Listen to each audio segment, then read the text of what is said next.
Chloe was 29 years old. She lived in a large, bright apartment in London.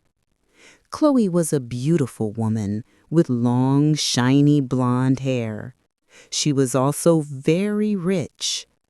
But Chloe had a secret problem. She loved to shop. Every day, the delivery men came to her door. Large boxes filled with new shoes, new bags, and new dresses arrived. On this Saturday morning, Chloe was already at her favorite boutique. She felt a special excitement when she saw a new, colorful handbag. "I need this one," she whispered to herself. It was red, small, and very expensive. She did not need a new bag. She had 57 bags already. But the feeling of buying something new was like a sweet, small magic. She paid quickly with her golden card. The salesperson smiled. Chloe felt happy. This new bag made her whole day bright. She thought, "New things make me happy. This is my life, a life full of beautiful, new things." She walked out, holding the red bag tightly. Chloe went home. She opened the door to her dressing room. It was not a room. It was a small house only for her clothes. The closet was huge. It was full of hundreds of dresses. The shoes filled 3 walls, shelf after shelf.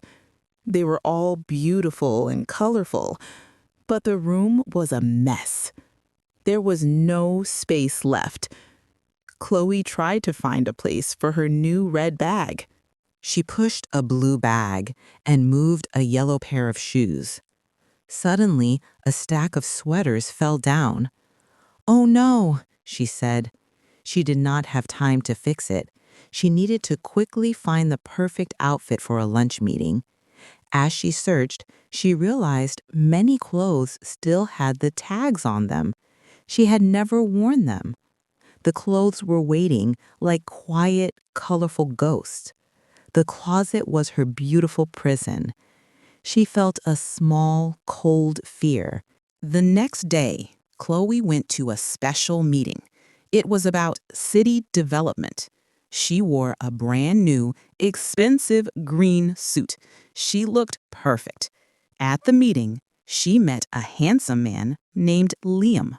Liam was a young architect. He was wearing a simple, practical shirt. He did not look rich, but he looked strong and kind.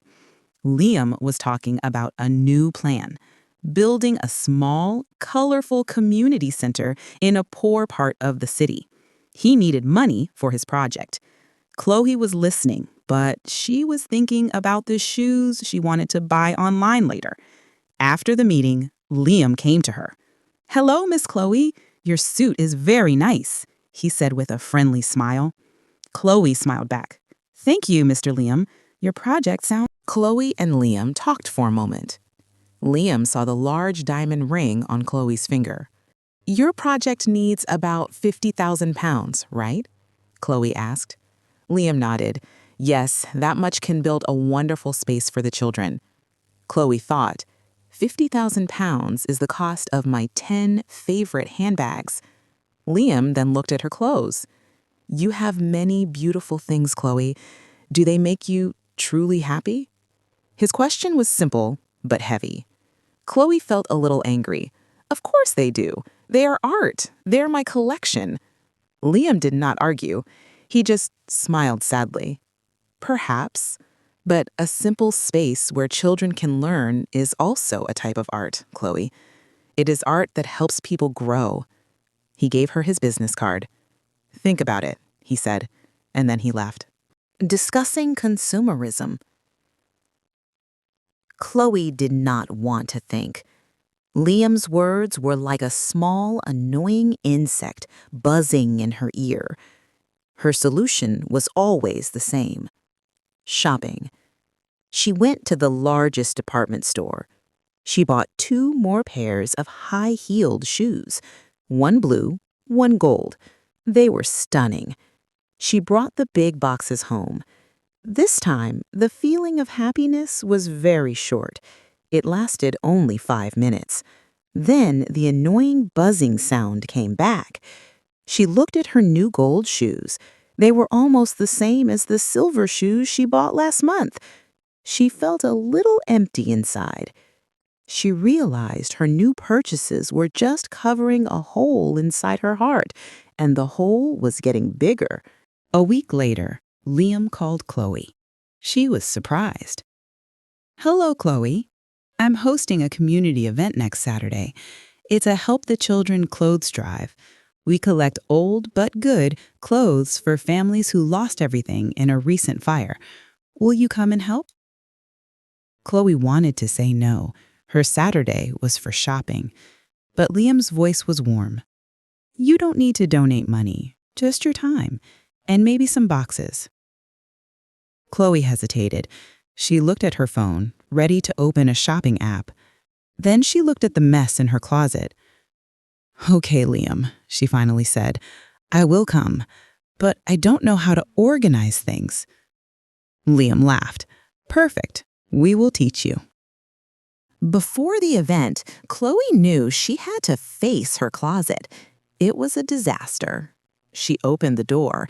The air felt heavy with the smell of new leather and silk. She started taking things out, item by item. A dress from Paris, tag still on. A bag she forgot she bought. A coat worn only once. She saw a little, beautiful girl's face in her mind. A girl who needed a warm coat. Chloe sat on the floor, surrounded by her expensive mistakes. She separated everything into 2 piles, keep and donate. The keep pile was small. The donate pile was massive. She counted 120 pairs of shoes she never wore. She counted 85 expensive handbags. This was not a collection. This was a sickness. The next day, 4 handsome men from Liam's team arrived with a large van. They saw the bags and boxes from Chloe's apartment. They were shocked by the quality and the quantity. Chloe felt a little ashamed, but mostly she felt light. She watched them carry the boxes out.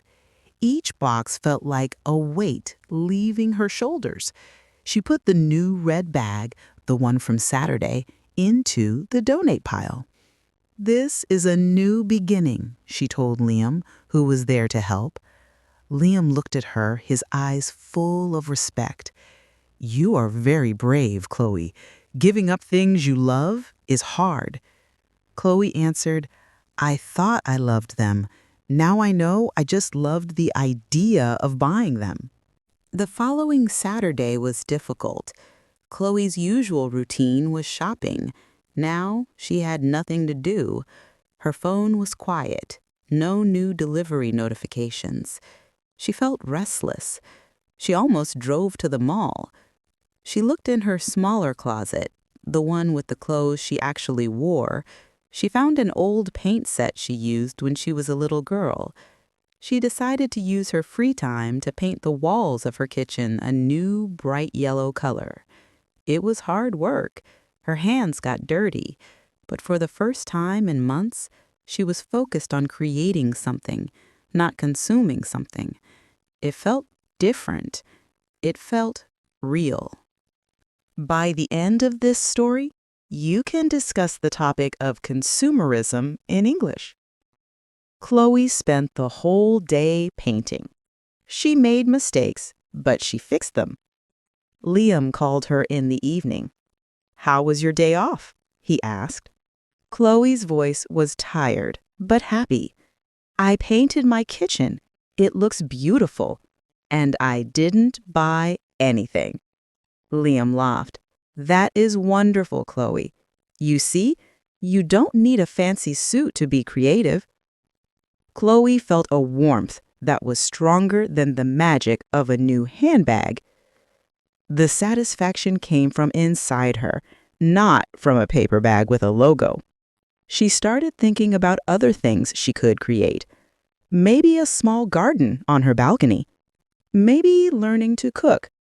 A few days later, Chloe met with her financial advisor, Mr. Davies. Mr. Davies was a handsome man who helped her manage her great wealth. Chloe asked him a strange question. How much money did I spend on clothes, shoes, and bags in the last 5 years? Mr. Davies calculated the total. The number was huge. It was enough money to build Liam's entire community center 2 times over. Chloe gasped. The shock was real. She had wasted so much. She felt a deep sense of guilt. I want to stop, she told Mr. Davies. I want to put all that money into something meaningful. Mr. Davies suggested an investment fund dedicated to sustainable city projects. Chloe agreed immediately. Chloe started spending more time with Liam. She did not just give him money, she helped him organize the community center plans. She used her excellent business skills to find better prices for building materials. They spent hours together, drawing plans and talking about life. Chloe noticed Liam never judged her past. He only celebrated her present actions. One evening, Liam said, I think you are much happier when you wear that simple old blue jeans and a t-shirt than when you wear those new dresses. Chloe smiled. Maybe you are right. My heart feels lighter now. Less baggage, literally and figuratively. Liam took her hand. It was a simple touch, but it meant more than any diamond necklace. 6 months passed. Chloe had not bought any new clothes. She repaired her old shoes and restyled her old bags. One sunny afternoon, she walked past her favorite store. The store had a huge sign, 70% off, mega sale. Inside, she saw the most beautiful pair of red leather boots she had ever seen. Her heart started beating fast. The old magic feeling returned. She stopped. Her hand went to the store door. This was the final test. She remembered Liam's smiling face and the colorful drawing of the community center on her wall. She took a deep breath. She did not open the door. She walked past the store faster and faster until the temptation was behind her. Chloe knew she needed to help others who felt the same empty feeling. She decided to start a project.